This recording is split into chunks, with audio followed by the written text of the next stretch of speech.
പക്ഷെ റാണിയുടെ കഴിവ് സൗന്ദര്യത്തിൽ മാത്രം ഒതുങ്ങിയിരുന്നില്ല. അവൾ നല്ലൊരു നർത്തകിയുമായിരുന്നു. ചെറുപ്പം മുതൽ നൃത്തത്തിൽ പരിശീലനം നേടിയ റാണി പിന്നീട് സ്വന്തം ഡാൻസ് ട്രൂപ്പും രൂപീകരിച്ചു. അതിന് നൽകിയ പേര് പോലും ശ്രദ്ധേയമായിരുന്നു, മിസ് കേരള ആൻഡ് പാർട്ടി. റാണിക്കൊപ്പം സഹോദരിമാരും ഈ സംഘത്തിന്റെ ഭാഗമായിരുന്നു.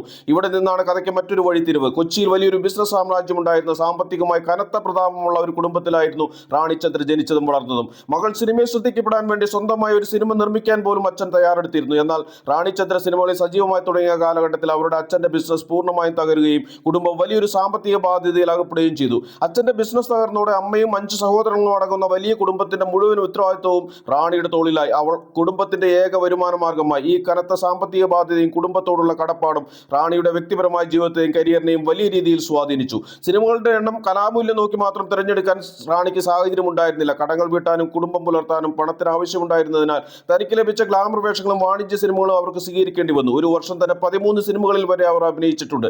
എറണാകുളത്തെ സെന്റ് തെരേസാസ് കോളേജിൽ പഠിച്ച് ബിരുദം നേടി അതിനുശേഷം സിനിമയിലേക്ക് കൂടുതൽ ശ്രദ്ധ കേന്ദ്രീകരിച്ചു. അവിടെ നിന്നാണ് റാണിചന്ദ്ര എന്ന പേരിന്റെ യഥാർത്ഥ യാത്ര തുടങ്ങുന്നത്. ഈ എപ്പിസോഡ് നിങ്ങൾക്ക് ഇഷ്ടമായെങ്കിൽ ലൈക്ക് ചെയ്യാനും ഷെയർ ചെയ്യാനും മടിക്കരുത്. മറ്റൊരു രസകരമായ എപ്പിസോഡ് ഇനിയും കാണുന്നതിന് വേണ്ടി സബ്സ്ക്രൈബ് ചെയ്തില്ലെങ്കിൽ ചാനൽ സബ്സ്ക്രൈബ് ചെയ്യുക.